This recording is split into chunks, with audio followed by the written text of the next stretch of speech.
Բարև ձեզ հարգելի հեռուստադիտողներ, Ազատ հարթակն է Հայք Նյուզի եթերում, հյուրս արտակարգ և լիազոր դեսպան Ձյունիկ Աղաջանյանը։ Բարև ձեզ Տիկին Աղաջանյան, շնորհակալ ենք մեր զրույցի հրավերն ընդունելու համար։ Սիրով, Տիկին Աղաջանյան երեկ հայտնի դարձավ ադրբեջանական կողմը շտապես տեղեկացնել, որ արդեն ամբողջացրել են Հայաստանի և Ադրբեջանի միջև խաղաղության պայմանագիրը, Հայաստանը համաձայնության է եկել ընդունելու պայմանագրի վերջին երկու չհամաձայնեցված կետերը։ Նախ կխնդրեմ անդրադարձ կատարեք ձեր մեկնաբանությունը այս խաղաղության պայմանագրի վերաբերյալ եւ արդյոք ինչ փոփոխությունների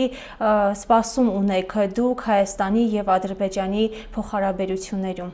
Գիտեք, ես առանձնապես փոփոխությունների սպասելիք չունեմ եւ սա բնութագրում եմ որպես գույշ, որովհետեւ ինքը պայմանագիր կոչվածը դա իրականում ոչինչ է, բացի նրանից, որ պատմության մեջ առաջին անգամ արձանագրելու է Արցախը Ադրբեջանի կազմում լինելու հանգամանքը իրավականորեն եւ դրանից զատ նաեւ դուռ է բացելու այլ ավելի վտանգավոր զարգացումների համար։ Զարմանալի չէ, որ ադրբեջանական կողմը իր ձեռագրին համահունչ,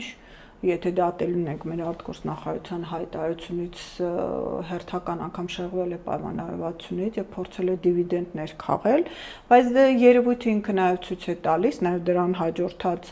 թե Ալիևի խոսույթը, թե նրա օգնական Հաջիևի խոսույթը եւ թե Բայրամովի հայտարարությունները, որ իրենք ստացել են համաձայնություն իրենց առաջարկների մասով, այսինքն հայկական կողմը գնացել է հերթական զիջման եւ ես նաեւ հակված եմ, որ հայկական կողմը գնացել է զիջման, հաշվի առնելով վերջերս լրատվամիջոցներով նաեւ շրջանառված տեղեկատվությունը, որ ԿՊԻ-ն նիստ է եղել, որի ժամանակ այս կառավարության ղեկին նստած անձնավորությունը հայտնել է, որ ադրբեջանական կողմի հետ ոչ մի կերպ համաձայնություն չեն կարողանում ուրեմն ստանալ, պետք է զիջումների գնալ, այլապես պատերազմ կլինի։ Այսինքն արդեն այս իշխանությունը սկսում է սեփական թիմին վախեցնելու միջոցով համաձայնություններ կորզել, շատ լավ հասկանալով, որ հանրությունը այլևս այդ այսպես խոսակցական լեզվով ասած կտերը չի ուտում, այսինքն այդ ստահոդ հիմնավորումներով թեզերը այլևս չեն մարսվում հանրության շրջանում։ Եվ ինչպես նշեցի Ադրբեջանի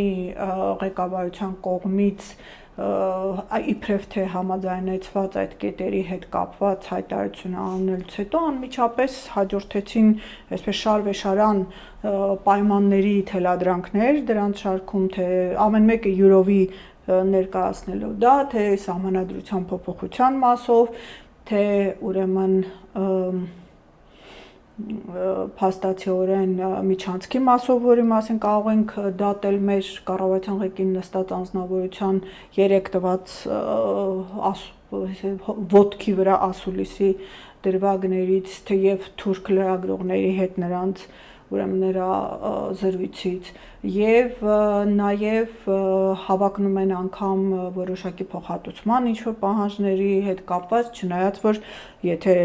հավատալու լինենք այս իշխանության ղեկին նստած անձի հայտարարություններին, պայմանագիր կոչվածի, այդ խաղաղության պայմանագիր կոչվածի դրույթներից մեկը, որը համաձայնեցված չէր, հենց միջազգային հայցերի հետ քաշումն էր եւ ստացվում է, որ մի կողմից ադրբեջանական կողմը համաձայնում է, մյուս կողմից սպառնում է ուրեմն Հայաստանը ետ է վերցնելու իր հայցերը, բայց Ադրբեջանը չի անելու եւ դեռ գիտեք, ես խիստ կասկածում եմ, որ այս պայմանագիրը երբևէ գոնե մոտ ապագայում կստորագրվի, որովհետեւ նախ ադրբեջանական կողմը շատ լավ իր թուրք մեծեղբայրների հորդորով, հիմա կբացատրեմ հորդորով շատ լավ յուրացրել է այդ ձեռագիրը, սպառնալ այսպես ասած պատերազմով եւ ստանալ հերթական զիջումների փաթեթը եւ ինքը իրենով հանձնառությունների չգնալ, իսկ պայմանագիր ստորագրել նշանակում է հանձնառությունների գնալ։ Գումարած այստեղ մեծ քննարկումներ լինելու, թե ում հովանու ներքո այդ պայմանագիրը պիտի ստորագրվի, այսինքն որտեղ պիտի ստորագրվի եւ դիվանագիտության մեջ այդ որտեղ ստորագրվելու պարագայում նշանակում է, որ լրացուցիչ, այսպես լծակ է տալիս այդ երկրին կամ այդ կողմին պայմանագրի ստորագրման տեսակետից։ Չմոռանանք, որ ի թիվս այլ պայմանների նաև խոսք էր գնում այս հայտարարությունների հիման վրա Մինսկի խմբի ուրեմն լուծարման մասին խոսքեր գնում, ինչպես ասացի, հայտարարումների հետ քաշի, բոլորը սրանք հայկական դիրքերը ոչնչացնող, հա, թեզեր են եւ մեր լսարանի համար կուզեմ եւս մեկ անգամ շեշտել, որ Ադրբեջանը այսպես խիստ նախահարցակ է այս հարցում, որովհետեւ իրենք շատ լավ գիտեն, որ իրենք պատերազմական հանցագործություն են կատարել եւ այսօր էլ կատարում են, իրենք ցեղասպանական գործողություններ են արել եւ այսօր էլ անում են հենց հայկական հետք Արցախում ոչնչացնելու միջոցով, որոնք միջազգային իրավունքի տեսակետից հանցագործություններ են եւ դրանք ենթակա են դատապարտման, քրեական հանցագործություններ ենթակա են դատապարտման։ Դա նշանակում է, որ միջազգային դատարաններում իրենք տանուլ են տալու այդ հայցերը եւ շինծու հնարովի այսպես արբիտրաժային դատարաններում իբրև թե որոշակի գումարային հայցեր ներկայացնելու միջոցով փորձում են կշռքի նժարներին հավասարապես դնել փաստացիորեն իրենց գործած հանցագործությունների պատժման հետ կապված հանցանքները եւ ելի իրենց գործած հանցագործության, քանի որ իրենք այդ տարածքների սեփականության իրավունքը չունեին եւ դա ապացուցված է եւ Կոսովոյի ուրեմն հետ կապված հայցով արդարադատության միջազգային դատարանում եւ նաեւ միջազգային իրավունքի դրույթներով, երբ որ տարածքային ամբողջականությունը չի գերադասվում ինքնորոշման ինքնորոշման իրանքի եւ հակառակը թե ուրեմն քաղաքական իրավունքների մասին դաշնագրով եւ թե սոցիալական տնտեսական իրավունքների մասին դաշնագրով հակառակը պարտավորվում են, որ պետք է ապահովեն ժողովրդի ինքնորոշման իրավունքի իրացումը եւ որևէ խոչընդոտներ չստեղծեն այդ առումով, ինչը ադրբեջանական կողմը իր ամբողջ 100-ամյա պատմության ընթացքում մշտապես արել է։ Այսինքն մենք մի կողմից տեսնում ենք մեր քիչ թե շատ հաղթանակ ապահովող դիրքերի, որոնք կարող են հետագայում նաեւ որոշակի ուրեմն ազդեցություն ունենալ Արցախահայերի հավաքական վերադարձի իրավունքի ապահովման վրա, այդ դիրքերի ոչնչացում մեր իշխանությունների կողմից եւ մյուս կողմից նաեւ հայկական բոլոր այսպես զենքերի զինաթափում եւ մեծ բացի նրանից, որ այս իշխանությունները բանակի կազմալուծման, սահմանների անմխիթար վիճակի եւ այլնի հետ կապված դրել են աստիճանական թուլացման մեխանիզմի մեջ, նաև այս առումով նրանք փաստորեն բացարձակապես զինաթափում են մեր պետությունը եւ մեր քաղաքացիներին իրենց բնատուր իրավունքների պաշտպանության տեսակետից։ Ինչ վերաբերում է այս պայմանագրի ստորագրմանը ժամանակային առումով դրա ոչ թե ստորագրմանը, այլ այդ մնացորդային երկու դրույթների առումով մեր իշխանությունների կողմից հերթական անգամ զիջումների գնալուն այս պահին, ես ավելի վերագրում եմ որպես գործիք օգտագործելու առաջիկա Գյումրիի եւ Փարաքարի ընտրությունների ժամանակ, հաշվի առնելով, որ այս իշխանությունները շատ լավ գիտեն եւ իրենց իսկ աղբյուրներից տեղեկացված են, որ իրենց վարկանիշը սարսափելի ցածր է եւ իրենք ուղակի ներկայացնելու գործիք չունեն, որպեսզի կարողանան հանրության այսպես աչքին թոս փչել, ինչպես ասում են, եւ փորձել հերթական անգամ նրանց խաբեության միջոցով, ինչպես արել են 21 թվականին, նրանց ձայները կորզել եւ այս անգամ հերթական անգամ փորձելու են սա օգտագործել, բայց ես կարծում եմ, որ մեր հանրությունը արդեն իսկ նման խաբկանքների մեծամասամբ չի գնում եւ շատ լավ արդեն սկսել է ճանաչել այդ ձեռագիրը, որ մի կողմից պատերազմի սպառնալիքով փորձում են համաձայնություն կորզել եւ մյուս կողմից փաստացիորեն իրենք հանձնառու լինելով այդ թուրք-ադրբեջանական օրակարգի սպասարկմանը եւ փաստացիորեն մեր թշնամիների կողմից դրածո լինելով իրականացնում են այս պետության ոչնչացման ուղղված գործողություններ։ Երկրորդ չհամաձայնեցված կետի համաձայն, որը արդեն համաձայնեցվել է, պետք է սահմանից դուրս բերվի երրորդ երկրի ուժերը։ Նախ սա էլ կխնդրեմ առավել բացեք, ինչ ասել է նշանակում եւ արդյոք երրորդ ուժի դուրս բերումը միայն Հայաստան եւ Ադրբեջան սահմանից է, թե ենթադրում է Հայաստանի ողջ սահմանից դուրս բերել։ Գիտեք, այս պայմանագիրը վերաբերում է Հայաստան-Ադրբեջան սահմանին, բայց մենք տեսել ենք նաև այս իշխանությունների գործողությունը թե Իրանի հետ անցակետի առումով, թե Մարգարայի անցակետի եւ շատ լավ հասկանալով, որ այս եվրադիտորդ կոչվածները հենց այնպես չեն հայտնվել եւ նրանք ՆԱՏՕ-ի նախերգանքային թիմն են այստեղ, բնականաբար այդ քայլերը պետք է հետագա զարգացումներ ստանան եւ ամբողջ հայաստանյան սահմանները պետք է մնան առանց փաստացիորեն ռուսական ներկայության, այսինքն Ռուսաստանը այստեղից հանելու այդ ծրագիրը ոչ միտեղ չի անհետացել։ Ինչու է Ադրբեջանը պնդում, որպեսզի որևէ մեկը սահմանին չլինի, բնականաբար կհիշեք անցյալ տարի ակտիվ ջանքեր գործադրվեցին, որպեսզի ամբողջ հայ-ադրբեջանական այսօրվա այդ սահմանին տեղակայված ռուսական միավորները դուրս գան եւ դա նպատակ ունի Ադրբեջանի կողմից հնարավոր սադրանքների պարագայում փաստացիորեն աչքեր չունենալու եւ Ռուսաստանի պարագայում նաեւ հակադարձող ուրեմն կողմ չունենալու, այսինքն Ադրբեջանը իր համար ճանապարհ է բացում հետագա գործողությունների պարագայում, ուղղակի ազատ եւ անկաշկանդ, անխոչնդոտ անցում իրականացնելու եւ մեղքը փորձելու հայկական կողմի վրա բարթելու, ինչը միշտ արել է, այսինքն ինքը սադրանքներով որոշակի գործողությունների գնացել եւ մենք ականատես ենք տեսել նման սադրանքներից բացի ուրեմն կեղծ հայտարարությունները ինչ որ սահմանային միջադեպերի, նաև հանրային դաշտում որոշակի մեդիա արշավի իրականացում, որից հետո ուղղակի ագրեսիվ գործողություններ եւ միայն որոշակի ժամանակ անց իրենք խոստովանել են, որ դա իրենց քայլերն եղան։ Մենք նույն տեսել ենք նաև 44-օրյա պատերազմի ժամանակ, երբ որ ակնհայտ ագրեսիա էր, նույնը տեսանք Ջերմուկի հատվածում, որ ակնհայտ ագրեսիա էր եւ հետո միայն որոշ ժամանակ անց է ադրբեջանական կողմը հայտարարում իր ագրեսիայի մասին։ Եվրոպական դիտորդների մասով էլ այսօր Ադրբեջանը շատ լավ հասկանում է, որ այն այսպես կանաչ լույսը, որ ինքը ունի արևմտյան կենտրոններից, դա հավերժական չէ եւ այն տվյալները, որոնք հավաքագրվում են, վաղը նրանց դեմ է օգտագործվելու շատ հեշտությամբ, դա վերաբերում է նաեւ Ադրբեջանում թե Կարմիր խաչի, թե ՄԱԿ-ի տարբեր գործակալությունների աշխատանքին, որոնք տվյալները բնականաբար փոխանցում են համապատասխան հանձնաժողովների եւ զեկույցներ են դուրս գալիս, թե Ադրբեջանում խայտառակ մարդու իրավունքների եւ ուրեմն ներքին դաշտի, քաղաքական դաշտի խայտառակ վիճակի մասին, թե մեր գերիների, թե ընդհանրապես հայ-ադրբեջանական այդ այսօր խաղացվող խեղկատակության մասին եւ ինչը հարվածում է Ադրբեջանի դիրքերին եւ թույլ չի տալիս միջազգային դաշտում լիովին այսպես իրենց կեղծիքները եւ արհեստական թեզերը տարածել։ Այս ամբողջ համատեքստում սա պիտի դիտվի, ուղղակի խնդիրն անում է, որ մեր իշխանությունները, քանի որ շտապում էին ինչ որ մի բան ունենալ մինչեւ քարոզարշավի սկիզբը իրենց ձեռքին, իրենք գնացին նաեւ այս հերթական զիջմանը, ինչը ակնկալվում էր հաշվի առնելով, որ այսօր մեր իշխանության գլխին նստած են ուղղակի թուրք-ադրբեջանական օրակարգը սպասարկող անձինք։ Խաղաղության հաստատումը Հայաստանի եւ Ադրբեջանի միջև ողջունել են Գերմանիան, Ֆրանսիան, Իրանը, նաեւ մեծ մնալով մեր տարածաշրջանում կխնդրեմ Իրանի դիրքորոշմանը անդրադառնանք այս պարագայում, եթե խաղաղության պայմանագիր կնքվի Ադրբեջանի եւ Հայաստանի միջև, Իրանը ըստ ձեզ ինչ դիրքորոշում է ընդունելու։ Գիտեք, եթե խաղաղության պայմանագիր ունեմ եւ խոսքս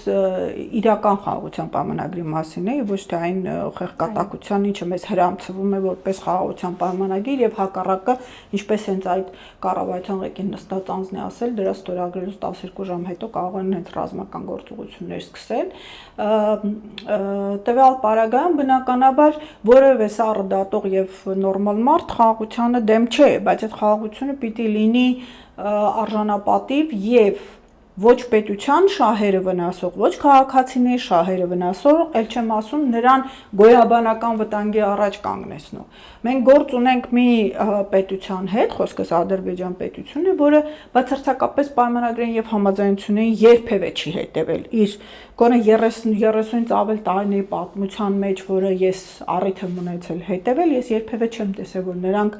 իրենց թե բանավոր, թե գրավոր համաձայնություններին հետամուտ լինեն։ Նման բան գոյություն չի ունեցել եւ մենք նաեւ այս վերջի շրջանի այսպես լիովին հանձնվելու, նրանց ցանկությունները կատարելու, նրանց այսպես երախտագիտությանն ու քմահաճույքին հանձնվելու այս փաթեթավորված ուրեմն մտածելակերպով գործելու պարագայում մենք տեսնենք, որ դա ընդհակառակը նրանց ավելի ամբարտավան եւ աներևակայելի կրտումներ ներկայացնող է դարձնում, ինչը բնական է, որովհետև իրենց տեսակը չեն փոխել։ Այդ տեսակը դա այն վայրակ քոչվորների տեսակն է, որը ուրիշինը յուրացնում է եւ միայն զավթողական տրամադրություններով է առաջնորդվում, այսինքն ստեղծագործելու, արարելու այդ ունակությունները գրեթե զրոացված են, նրանք միայն յուրացման վրա են աշխատում, այսինքն պլոկելու, պոկելու, ուրիշինը ստանալու, հա, եւ դա որպես կանոն բռնությամբ է զուգորդվում։ Մենք նույնը տեսնում ենք այսօր Սիրիայում, նույն թուրքական իշխանությունների կողմից ծնված աճեցված ուժերի կողմից ինչեր են տեղի ունենում, ինչը եւ սպասվում էր, որովհետեւ ահաբեկիչը չի կարող իր էությունը փոխել, այսինքն մեկը, որը դաստիարակվել է, մտածել եւ վճարվում է նման գործողություններ անելու համար, բնականաբար իր էությունը չէր կարող փոխել։ Նույնը կարող եմ ասել նաեւ Ադրբեջանի իշխանությունների եւ ընդհանրապես այսօրվա նրանց քաղաքական գործելակերպի մասին։ Հիմա ինչ վերաբերում է մեր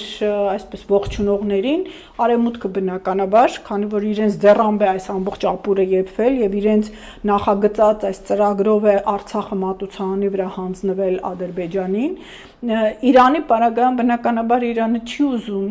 անկայունություն սեփական սահմանների եւ նա շատ լավ գիտի, որ Ադրբեջանը այսօր որպես պլացդարմ է ձևավորվում իր դեմ գործողությունների համար եւ հետեւաբար ցանկացած զարգացում, որը կարող է թեկուզ ժամանակային առումով որոշակի կայունություն ապահովել, նա կողջունի։ Այլ խնդիր է, որ խոսքով ողջունելով հանդերձ նրանք բնականաբար չեն հավատում նման ուրեմն իրոք փաստական խաղաղության կայացմանը, քանի որ ինքը ինչ փաստաթուղթը, ինչպես նշեցի, իրենից ոչինչ չի ներկայացնում, բացի մեր դիրքերի հերթական զիջման եւ նվազեցման։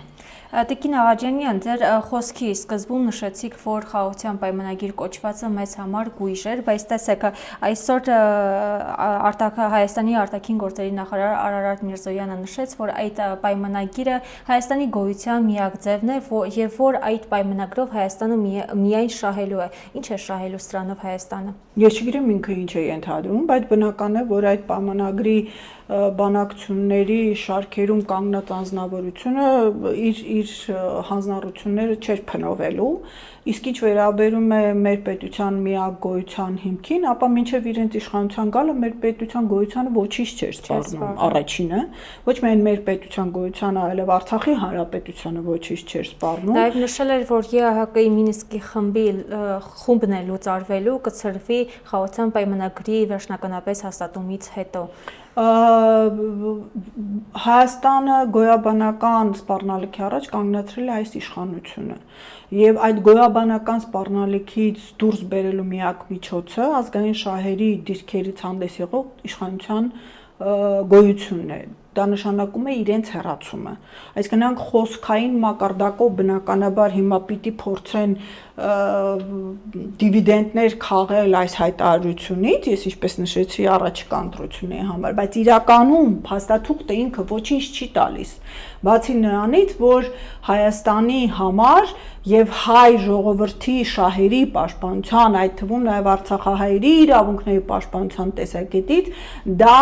միայն դրա այդ իրավունքների ել ավելի ոտնահարման ճանապարհ է բացում։ Այստեղ մենք խնդիրներ ունենք հենց այդ առումով, այսինքն ես ինքս բավականին ուսումնասիրել եմ ամենատարբեր խաղաղության պայմանագրեր, որոնք բանակցվել են, եւ այդ պայմանագրերը, որպիսի կայուն եւ տևական խաղաղություն ապահովեն, ինքս մասնակցել եմ նաեւ նույն Արցախյան հակամարտության կարգավորման ուրեմն բանակցային գործընթացին եւ շատ լավ գիտեմ թե ինչ հատորներով են այդ փաստաթղթերը լինում, որ ամեն մի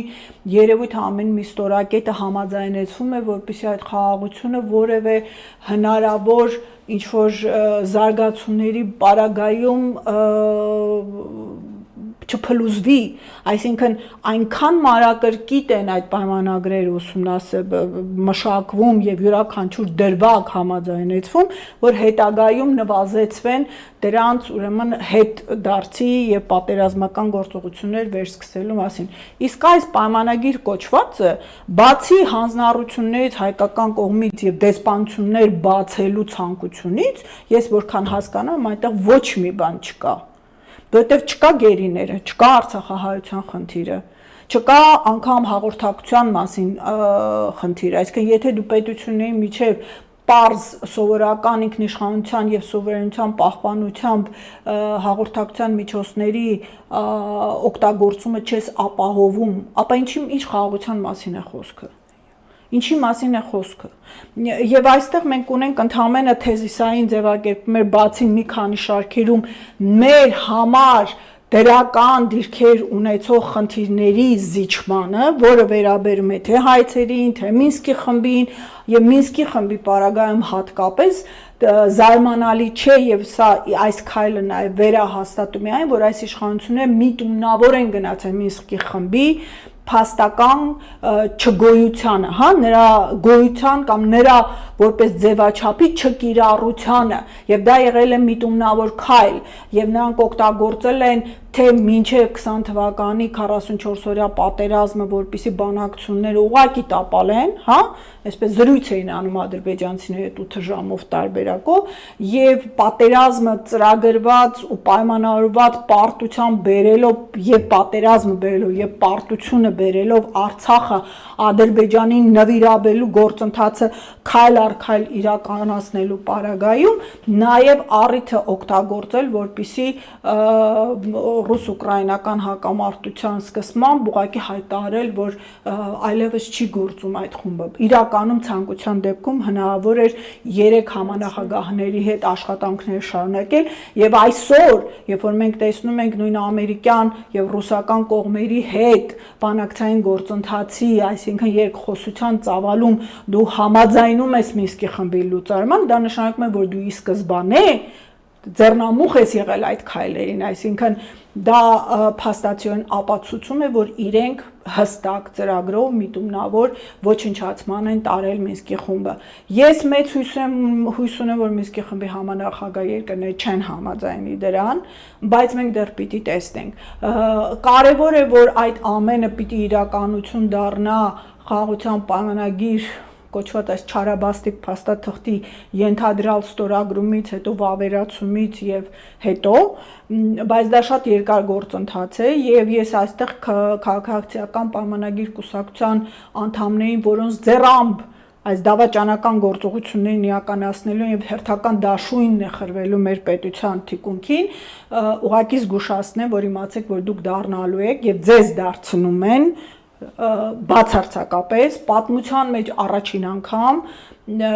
իրավական փաստաթղթի ընդունման,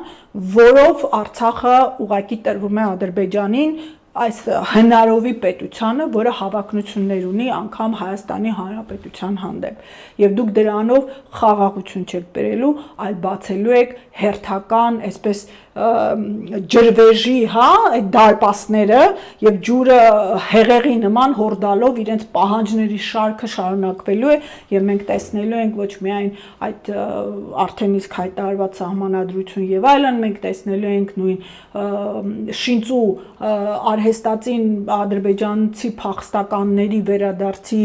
դրույթների թմբկահարում եւ էլի հերթական անգամ պատերազմի սպառնալիքով դրանց ընդունման խնդիրներ, նրանց անվտանգության ապահովման համար համապատասխան ուժերի ներկրում Հայաստան եւ այսպես շարվեշարան, շարքեշարք Հայաստանի որպես պետության ոչնչացման գործընթացի իրականացում։ Միակ տարբերակը սա կանգնեցնելու այս իշխանությունների հեռացումն է եւ քաղաքացիական պայմանագիր այդ կուսակցության անդամները թող լավ հասկանան, որ իրենց օգտագործում են եւ իրենց դեն են նետել օգտագործելուց հետո նրանց խաբության նոխած դարձնելով հանրությանը, երբ որ հանրությունը իշխանության փոփոխության արդյունքում քրեական ուրեմն բնութագիր կտա եւ համապատասխան իրավական գործողություններ կիրականացնի եւ իրենց համար միակ փրկությունը դեմ գնալն է, ինչպես մեր հանրության համար միակ տարբերակը ընդդիմանալը եւ ըմբոստության միջոցով կանխելն է այս փաստաթղթի իրականություն դառնալը։ Ես կներեք մի բան էլ նշեմ, այդ սպառնալիքը պատերազմի, դա հնարովի այս պահի դրությամբ, մենք շատ լավ պիտի հասկանանք, որ պատերազմը եղել է համաձայնեցված եւ պատերազմի թե Ադրբեջանը թե Թուրքիան կգնան միայն լիակատար երաշխավորված ելք ունենալու պարագայում, այսինքն այս իշխանությունները ինչպես համաձայնեցված պարտության բերեցին Արցախին, այդպես համաձայնեցման գործողությունների արդյունքում մենք օկուպացված տարածքներ ունենք այսօր եւ այդ համաձայնեցումը ստանալու պարագայում միայն Ադրբեջանը ձեռնամուխ կլինի գործողություն է, իսկ այսօրվա փոխված աշխարհաքաղաքական իրավիճակում, երբ որ դեռ հարցական է, թե Թուրքիան ինչ վիճակում կհայտնվի Սիրիայում, շատերը այսօր տեսնում են, բայց իրենք չեն տեսնում 6 ամիս, 7 ամիս հետո զարգացումները, Թուրքիան մեծ սպառնալիքների վտանգների առաջ է եւ նա չի գնա լրացուցիչ քայլերի սեփական պետության ամբողջականությունը վտանգելու համար եւ այստեղ մենք պետք է շատ ճիշտ հաշվարկենք եւ նույն քաղաքացիական պայմանագիր կուսակցության անդամները ուղղակի պիտի դեմ հանդես գան նման պարտվողական նման կապիտուլյացիոն փաստաթղթի ընդունմանը։ Տիկին Աղաջանյան, Սիրիայի իրադարձությունների մենք դեռ կանդրադառնանք, հիմա կխնդրեմ ձեր գնահատականը վերջերս տեղի ունեցած Նիկոլ Փաշինյանի հարցազրույցին, որը նա տվեց թուրք լրագրողներին, ընդ որում նշեմ, որ լրագրողների այցը Հայաստան կազմակերպվեց ամբողջովին Հայաստանի Հանրապետության պետական բյուջեի հաշվին եւ հատկապես երկու դիտարկում, երկու շեշտադրում նա նշեց, որ միջնորդները այլևս անհրաժեշտ չեն Թուրքիայի եւ Հայաստանի միջև բանակցության ժամանակ եւ որ նրանք խանգարում են եւ որ ցեղասպանության հարցը մշտապես խանգարել է Հայաստանի եւ Թուրքիայի միջև հաշտ բանակցություններին։ Ձեր գնահատականը, ձեր մեկնաբանությունը։ Գիտեք, հայոց ցեղասպանության միջազգային ճանաչման հարցը երբեք հայկական կողմի չի խանգարել բանակցություններ վարելուն եւ հակառակը ես ուղղակի մեր հանրությանը, մեր լսարանին կհիշեցնեմ, որ մինչեւ այս իշխանության ղեկին հայտնված անձանց աթոռին բազմելը հակառակը միջազգային այդ ճանաչման առումով մենք էական զարգացումներ էինք արձանագրել հենց Թուրքիայում հայոց ցեղասպանության առերեսվելու եւ դրա հետ կապված ուրեմն քաղաքական դիրքորոշումների փոփոխության մասով ինչ ուղղակի ոչնչացվել է եւ զորացվել է այս իշխանությունների պարագայում։ Դա կեղծ թեզ է եւ սեփական իրավունքները եւ շահերը մի կողմ դնելը երբևէ չի արդարացրել ապագայի հանդեպ ինչ-որ ծրագրերի իրականացումը, հակառակը, ելի կրկնեմ, այն ձեռագիրը, որը ունի մեր թշնամին, նա հասկանում է միայն կամք եւ հետեւողականություն։ Իսկ այս պարագայում մեր իշխանությունների կողմից ունենք միայն այսպես կուզեկուս կամակատարի եւ ստրուկի պահվածքով վարքագիծ, որը բնականաբար այդ մտայնության տեր պետությանը եւ նրա ղեկավարներին չի կարող որևէ հարգանք եւ որևէ վստահություն ներշնչել։ Դրանք հակառակը որպես օգտագործվողի են վերաբերվում եւ իրենց պահանջները ներկայացնում։ Այս իշխանությունը խոսում են առանց միջնորդի, իսկ միջնորդի կարիքը ինչու կա, եթե դու արդեն իսկ կատարել եւ կատարում ես քո դիմացինի բոլոր պահանջները անխտիր։ Մենք տեսնում ենք եւ տարագած խոսույթը, մենք տեսնում ենք իրական Հայաստան, պատմական Հայաստան խոսույթը, մենք տեսնում ենք հայոց պատմությունից հրաժարում, մենք տեսնում ենք Սփյուռքի եւ Հայաստանի միջև սեպի խրում, Սփյուռքի ջլատում, մենք տեսնում ենք նույն հայոց ցեղասպանության առաջնահերթություն չհամարելը, մենք տեսնում ենք մեր պատմության էջերում խեղաթյուրված իրականության կամ փաստերի ներկայացում, որոնք ամբողջովին թուրքական թելադրանքով են եւ նրանց տասնամյակների ժխտողական թեզերին համապատասխան են իրականացում։ Մենք տեսնում ենք այդ կառավարության ղեկին նստած անձի կողմից խոսույթի տարածում ինքնաճանաչման թեզի ներքո, որը նպատակ ունի վերանայելու եւ փաստորեն շինծու թեզերով վերահասցեագրելու մեղավորության աստիճանը եւ պատահական չի, որ նաեւ իրենց կողմից հնչում է, որ մենք ենք մեղավոր եղել, որ մեզ կոտորել են։ Այսինքն եթե դու սեփական հայրենիքում խաղաղ ապրում ես եւ սեփական իրավունքները եւ սեփական ֆիզիկական գոյությունը փորձում ես պաշտպանել եւ ոչ թե ուղղակի այսպես լաթի պես փռվում ես, որպեսզի քո վրայով անցնեն եւ ոտքերը սրբեն, ապա այս պարագայում դու ես մեղավոր, որ քեզ ուրեմն կոտորում են։ Այս խեղված հիվանդ տրամաբանությունը պատմությունը հազարամյակներով ապացուցել է, որ բացի չարիքից ուրիշ ոչինչ չի բերում։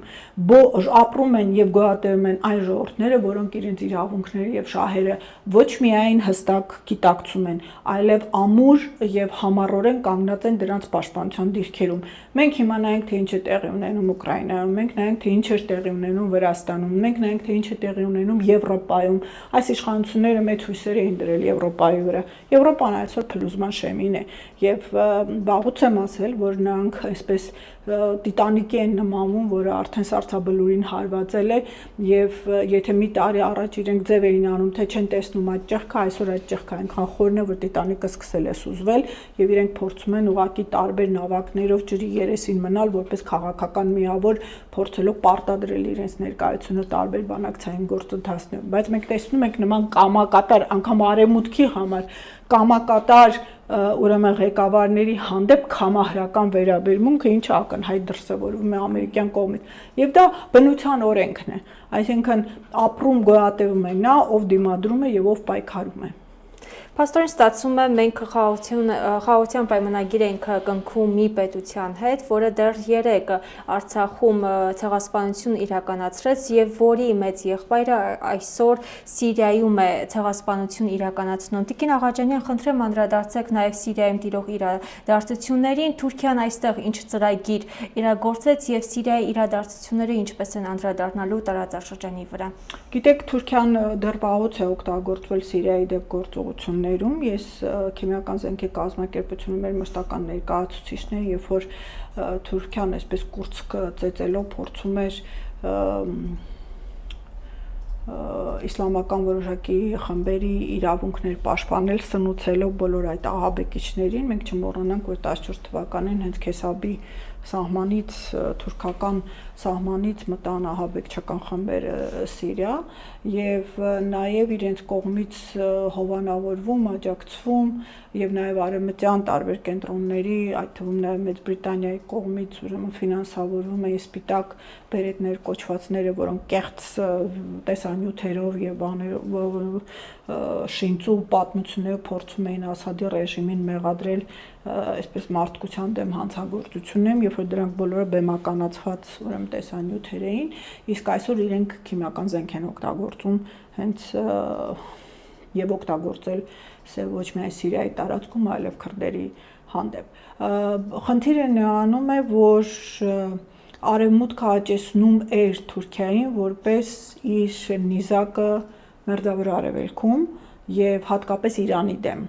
Եվ այս պարագայում թե ֆինանսավորվում էր, թե Թուրքիան ինքը օգտագործում էր որպես տարանցման միջոց եւ նույն, ասենք, սիրիական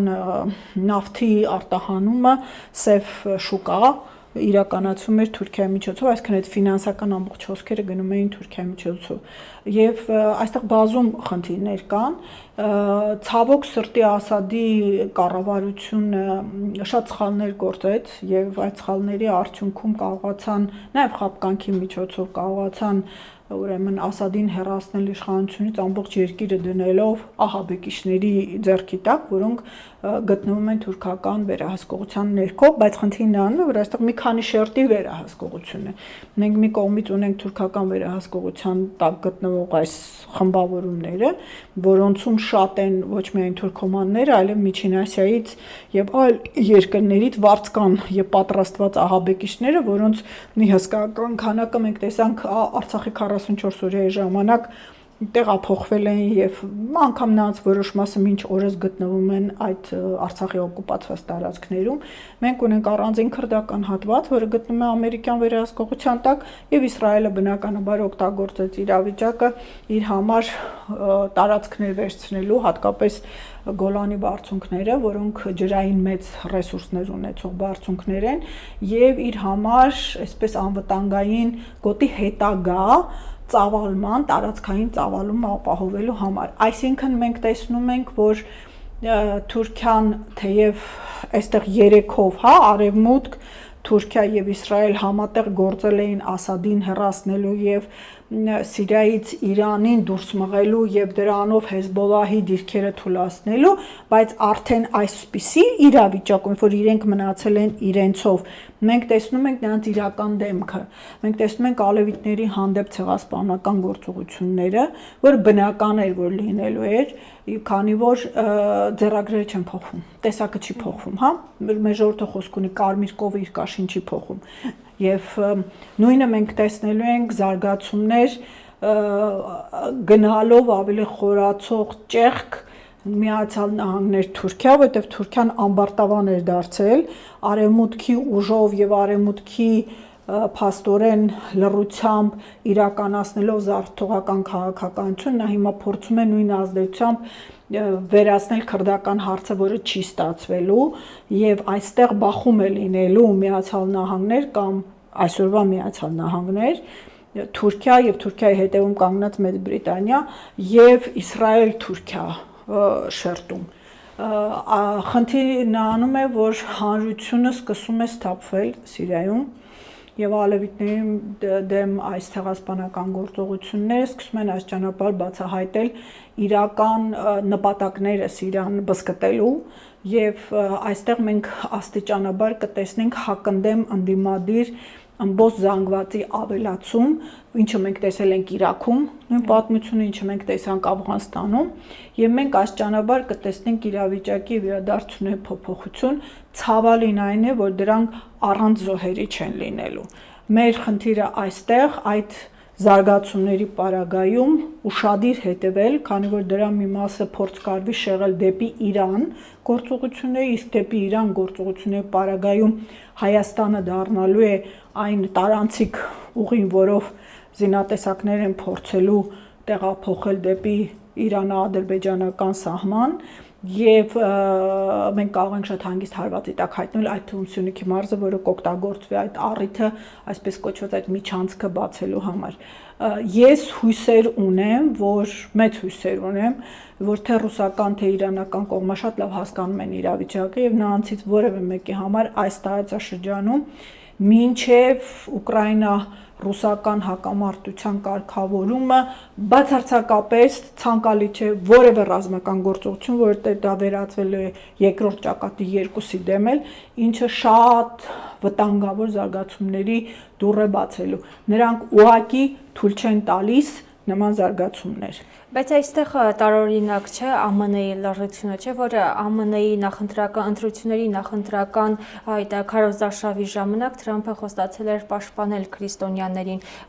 այլևս ինչու նա հիմա որևէ հայտարարությամբ հանդես չի գալիս, քրիստոնյաներին չի պաշտպանում, թե ձեռնտու չէ հիմա։ Գիտեք, քաղաքական նպատակահարմարությունը թույլ չի տալիս իրենց նման հայտարարություններ անել այս պահին, քանի որ դա կնշանակի ակներևաբար Սիրիայի այսօրվա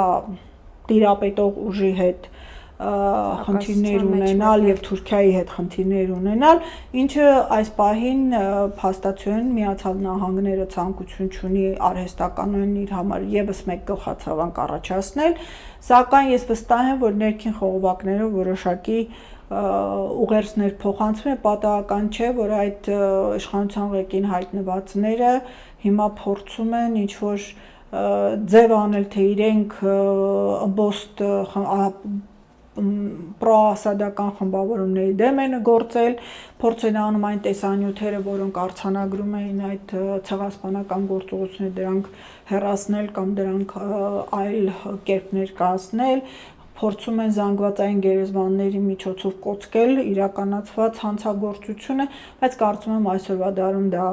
այդքան էլ հեշտ չէ, ուղղակի Միացյալ Նահանգների ներկայիս իշխանությունները խիստ այսպես մերկանտիլ, հա, մոտեցում ունեն խնդիրներին եւ խոսում են այն ժամանակ, երբ որ շահ ունեն, այս պարագայում նրանք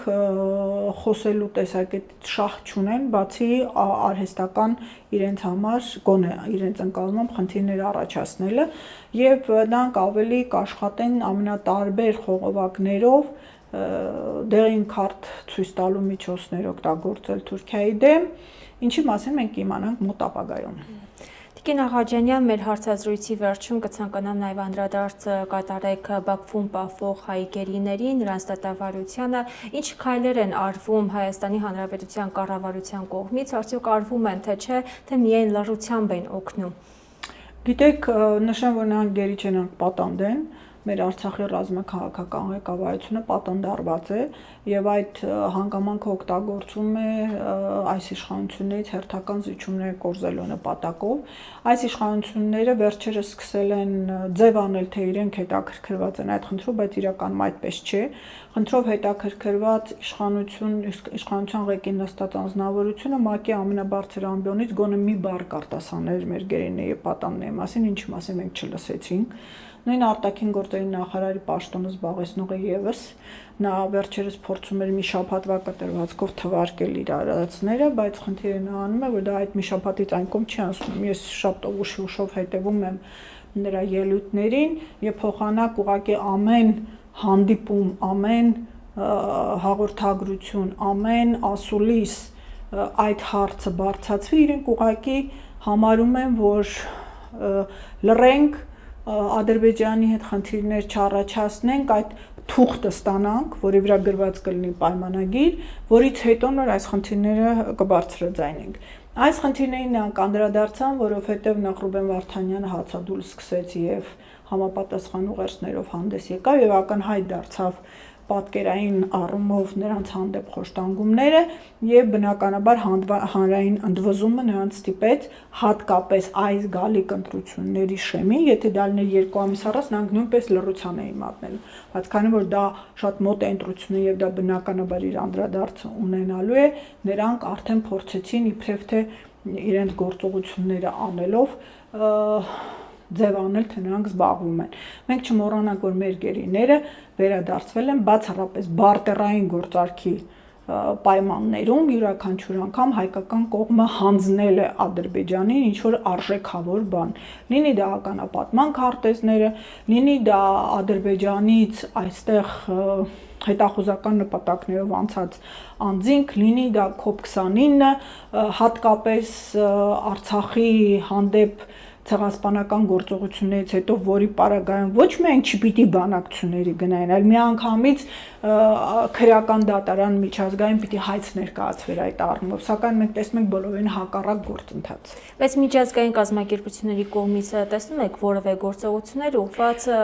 մեր հանրության մեջ այսպեսի պատկերացում են չխախտվում։ Մեր հանրության մեջ պատկերացում կա, որ միջազգային կազմակերպությունները այսպես ինչ-որ մի վերին դատավոր են, վերին ատյան են, որը պիտի ուշադրություն դարձնի, ոչ միջազգային կազմակերպությունները գործում են այնքանով, որքանով իրենց անդամ պետությունները դրա մասին խոսում են կամ պահանջում են, այսինքն եթե պետությունը ինքը չի գործում, չի պահանջում, չի ներկայացնում, միջազգային կազմակերպությունը ինքը ոչինչ չի անելու։ Դա դատական ատյան չէ միջազգային ինչ-որ իրավասություններով օժտված, որ իրավունք ունենա ինքնուրույնաբար ինչ-որ գործողություններ անել։ Եվ այստեղ է, որ նաև երևում է մեր պետության անգործությունը, այլապես այդ բոլոր կառույցները բազում հայտարարություններ, փաստարկներ, պահանջներ կներկայացնեն եւ ամեն անգամ, երբ որ նույն խոշտանգումների հարցերով հատուկ ներկայացուցչի այցը արգելում են Ադրբեջան, աղմուկ կբարձրացվեր, տարբեր ուրեմն մարդու իրավունքների բարձրագույն հանձնակատարի, ցեղասպանական հանցագործությունների հարցերով խորհրդականի այդ բոլոր անձանց պաշտոնյաներին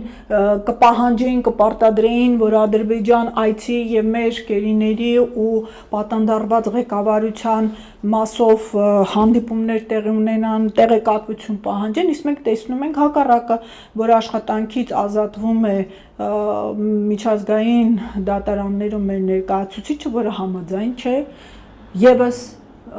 մեկ անգամ մեր պետության զինաթափման գործընթացին մասնակցելու։ Իսկ այն, որ Ադրբեջանը հայտարարել է, որ Կարմիր խաչի գրասենյակը փակվելու է, սա ինչպես է անդրադառնալու գերիների։ Բնականաբար Ադրբեջանը չի ուզում աչքեր եւ ականջներ ունենալ եւ բացասական զեկույցներով իր կեղծ շրջանառվող թեզերին հակադարձվող կարծիքներ ունենալ միջազգային ասպարեզում, քանի որ նա սովորել է, որ հայկական իշխանությունների կողմից հակադարձում չկա։ Եթե հայկական իշխանությունների կողմից հակադարձում լիներ, Ադրբեջանը իրեն շատ ավելի զուսպ կպահեր։ Բայց Ադրբեջանը հիմա գնում է լիակատար այսպես բռնապետական